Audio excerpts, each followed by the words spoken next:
4 jours ou 4 jours et demi pour la semaine scolaire à partir de septembre 2017. À peine élu, Emmanuel Macron a donné la possibilité aux communes qui le souhaitent de revenir à la semaine de 4 jours.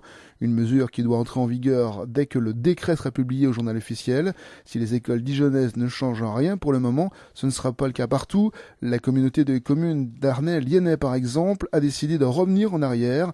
Gérard Dambrun en est le président. Il explique pourquoi au micro du Gossastre. Les parents d'élèves nous ont fait remarquer que les enfants étaient très fatigués et très énervés. Et les professeurs de la même manière. En plus, après, on s'est aperçu de la difficulté à trouver des animateurs. Donc ça a posé, disons, beaucoup de problèmes d'organisation pour un rendu minime pour les enfants. Dans le monde rural, on a eu du mal à trouver les animateurs adéquats pour faire les nappes.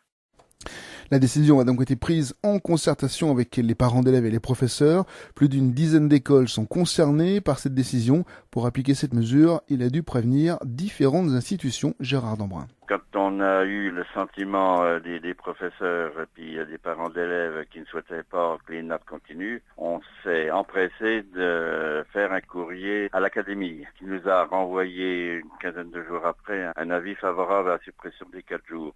Et on a prévenu aussitôt, ça sera bon au mois de septembre à la région, mais comme c'est encore le département qui s'occupe du transport, on a prévenu aussitôt le département que si le ministre donnait son feu vert pour la suppression des nappes, qu'on avait sollicité et qu'on avait l'avis favorable de l'académie. Et revenir à la semaine de 4 jours devrait aussi permettre d'économiser 100 000 euros.